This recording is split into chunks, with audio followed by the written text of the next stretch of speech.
Some of the most remarkable people in this world don't appear on movie screens or in sports arenas. They work in offices, study in classrooms, and raise families at home. They're just ordinary people like you and I, ordinary people who have experienced something extraordinary and survived. Journey Women Off the Map is a television series I directed and shot over a 12-year period. Unlike most explorer stories, these modern travelers are women, ordinary women who agreed to be filmed taking journeys to extraordinary places. The thought of trekking in a Borneo rainforest, meeting headhunters, was intriguing. I was going to a remote area, one that tourists never see, a world where clocks don't exist and time is managed by the sun. For the Sarawak program, I was joined by my female host, Jewel. My guide was very young, a boy of 17. His English was minimal, but we managed to communicate. His English name was Martin. Martin wanted me to see the famous bat caves deep in the rainforest. I wasn't too keen on going into a cave full of bats.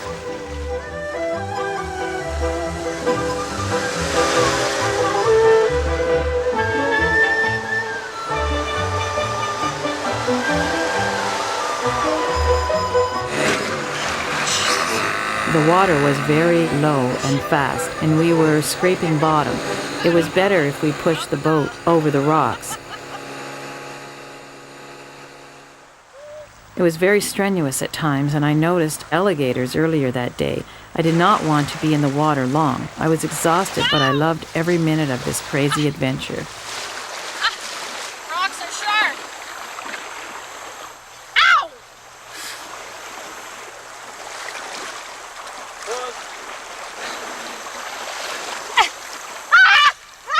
Shit! Bye-bye! Monkey, wait! Bye! Monkey! Get back here, pick me up! Bye! Jewel's self-deprecating sense of humor greatly added to the entertainment value of the program. Is this bitch safe? Yeah. Although my research about Sarawak cautioned me against malaria, leeches, alligators, snakes, spiders, etc., I never gave it a second thought. I was going. I suppose I imagined it was like a scene out of a movie. No real danger zones. I heard this one before. There's a logo. Sway the bridge, you're gonna scare me.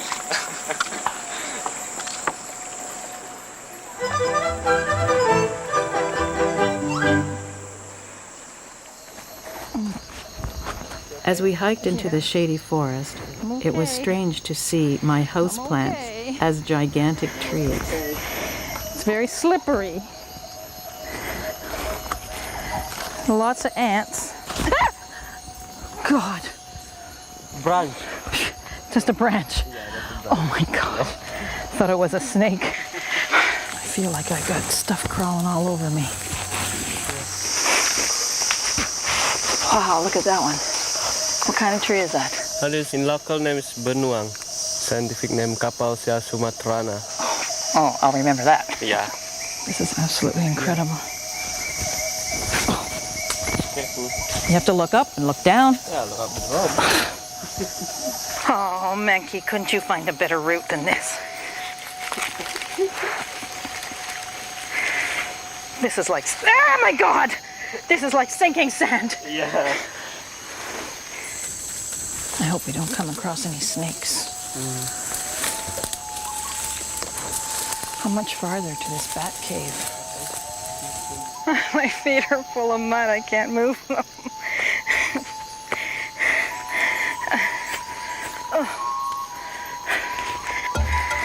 Oh, jeez, I'm sliding backwards. The ground was damp and slippery. As we approached the cave, the stench was very strong. The bats would sleep hanging from the roof, therefore their droppings covered the floor. probably several centimeters thick. I wasn't about to investigate. Oh, are we having fun yet? This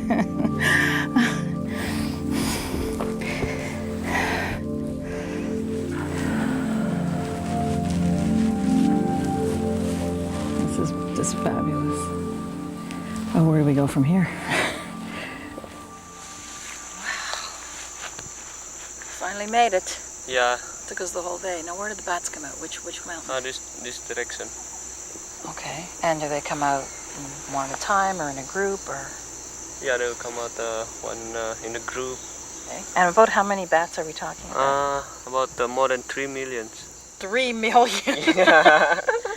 Every day this happens at 5:15, 5:30. No, it's depend on the weather. And where do the bats go when they leave here? Let's go to the jungle, find the food. When do they come back to the cave? They'll come back to the cave early in the morning, around 3, 4 o'clock. Individual, not in the group anymore. There they are. Yeah.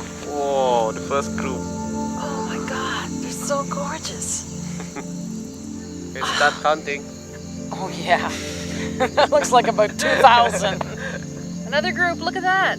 This was a sight to see. It would last approximately a half an hour before all the bats would be out. The designs they created were amazing, resembling flowing ribbons and flying kites. That is a ribbon. That's a twirly, twirly ribbon. I guess it's all worth it, all that trekking we did today. Yeah, so this is your lucky day.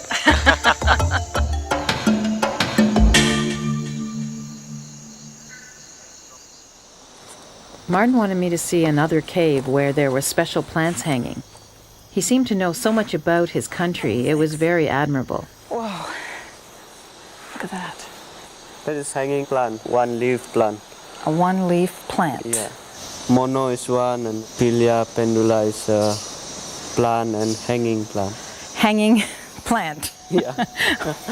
Monopilia pendula. Monopilia pendula. Good.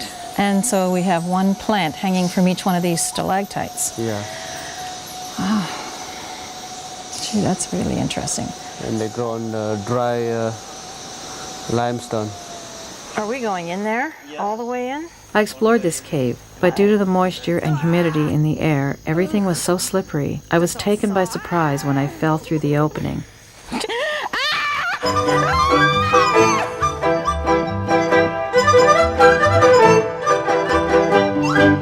That's it for today.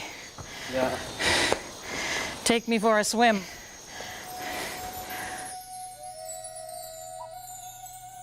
It was hot, I was dirty and tired. When we found the lagoon, I loved the opportunity to cool down, splash off, and regain my strength. It was shallow water, crystal clear, a paradise.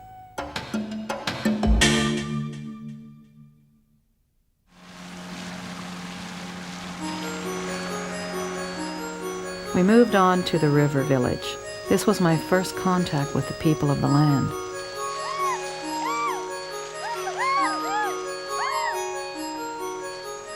There were no roads.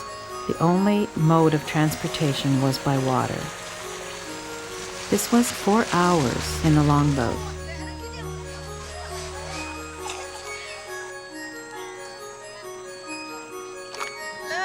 The village had about 300 people in it. We were invited to stay for a few days. I was to be a guest in the chief's house with his family. How are you? They were the river tribe. I was very intrigued by them. No one spoke any English, but I seemed to be able to communicate my feelings to them. These people lived in longhouses.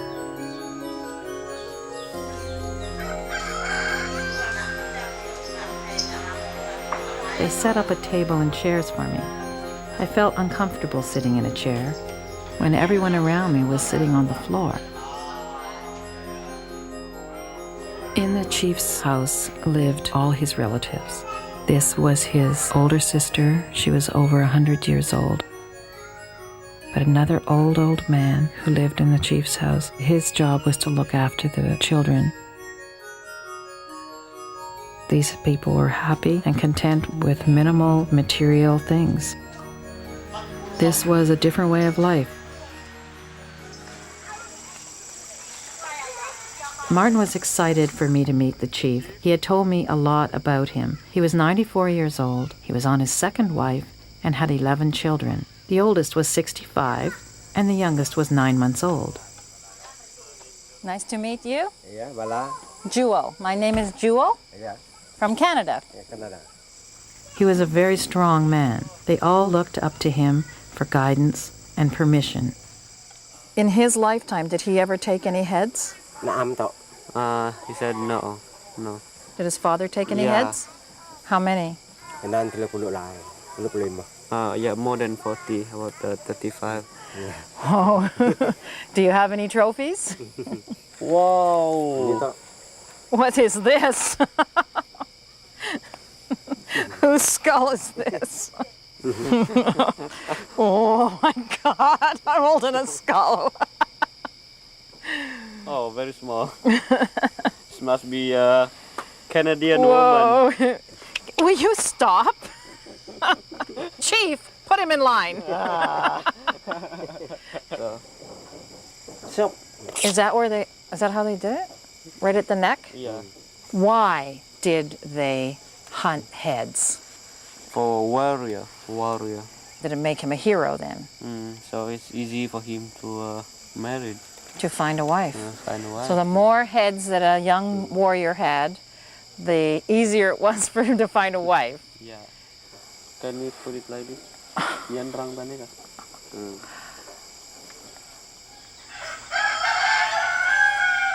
Every morning at 8 a.m., we would go down to the river, just the women. They would do their morning ritual of washing the children, washing their dishes, and washing their clothes. Then they go back to the house and spend the day at the house, playing with the children or making the meals for the day. This would happen again at 5 o'clock in the evening. Japanama. Lisa? Japanama? Elise. Japanama? Edward? So are you going to show me? You have some soap? What do you call this? Sabon. Sabon. Could I use it? Okay. Like this? I enjoyed talking to the village girls, sharing with them, communicating with them. Do you have anything? What do you call this? Like this? Personal possessions. Is that what it meant? That's what it says in the book. One day I met the most prestigious man in the village because he had the most tattoos on him. He told me about his tattoos and how he had earned each one of them, what he had to do to get them. This is a phenomena of this particular tribe. Martin, can you ask Madan how old he was when he first got his tattoos? Berapa umur kita dapat tattoo? 18. Can he show us his designs? The tattoos were done by a tattoo man who traveled from village to village. He was considered a very artistic man, and the warriors would wait for him to travel to their village so they could get their tattoo that they had earned. Does he have any on his back?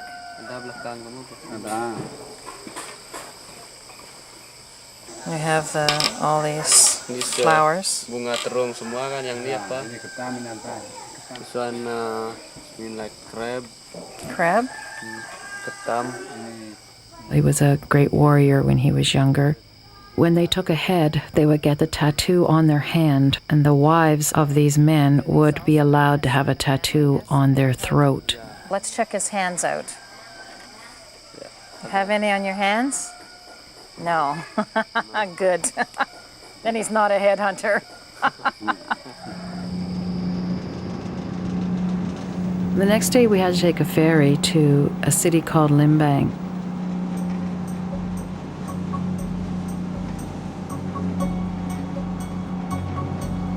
So this was my contact with the city folk of Borneo.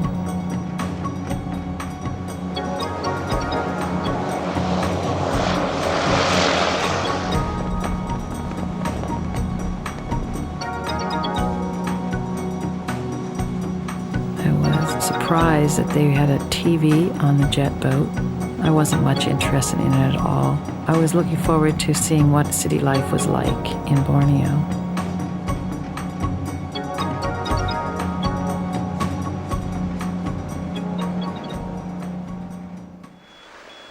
When we got to the city, we realized there was a lot of hustle and bustle because of a competition that was going on. We saw rehearsals of students from different schools. Their teachers were with them and they were rehearsing dancing and singing, and there was a lot of excitement. It was refreshing and wonderful to see these kids. They're very, very talented.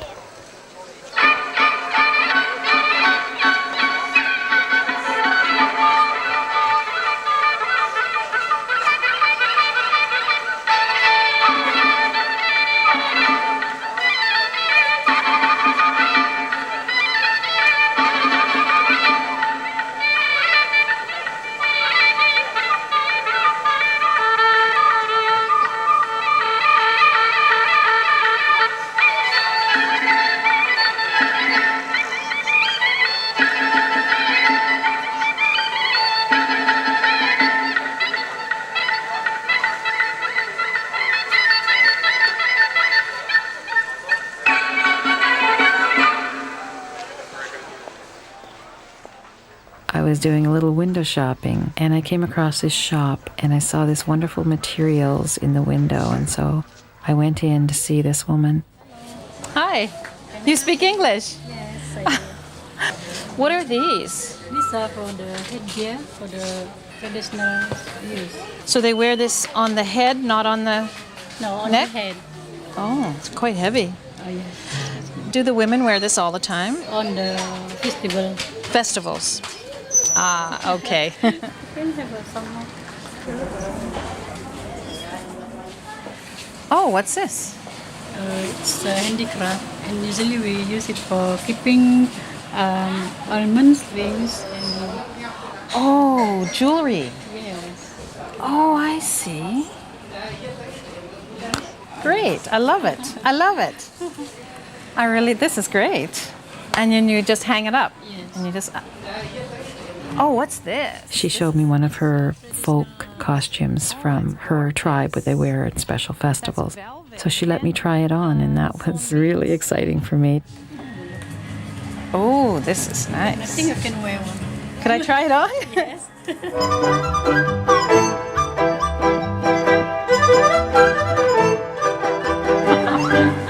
I like it. How much is this?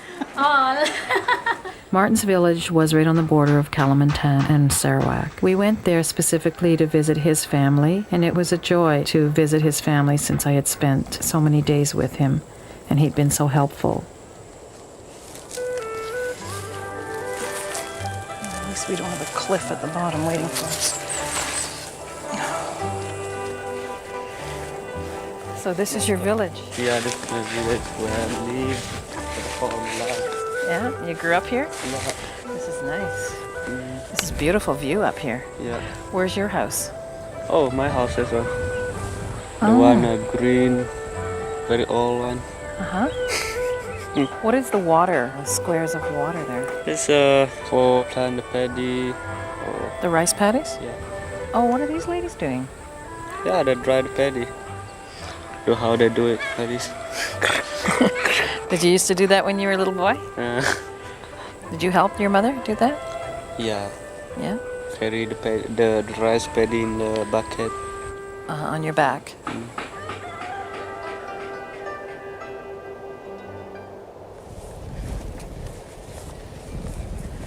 I see they build their houses on stilts. So the animals live under the house? Oh, no, not the animals. The animals, they have the house. They have the house. They have their own house. The 5-star house. 5-star hotel. When we approached Martin's house, we met his father and his brother. His father was building a new house. How are you? Oh, fine. My name is Jewel. My name is Pangeran. I'm from Canada. You have a nice boy here, Martin. He's been showing me around all over Sarawak. He's a very hard worker. It's so nice to come to your village and meet you. and the village that he grew up in. He tells me you're building a new house. But my house is Your house is, it's an old house? all house. Oh, who's this? Is this your little brother? Yes, Sakai. Sakai. Hi. How old are you? 5. Good boy. I have a little present for you. Here. Good boy. Well, we don't want to keep you from your work moving this timber. They didn't have trucks or carts. They used the buffalo for their hard labor.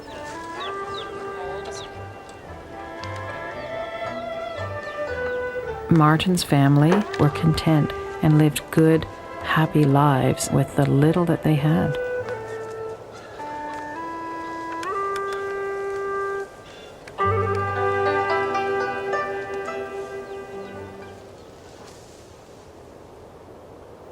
This is the end of my journey, but it's not the end of my travels. I have learned many things about myself. I will never forget this experience.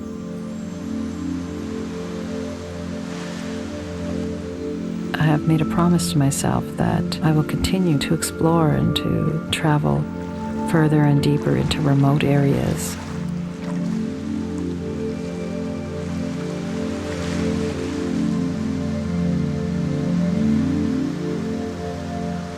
I think everyone should follow their dreams and follow their hearts, have a sense of freedom at some point in their life, be able to go off and just be themselves.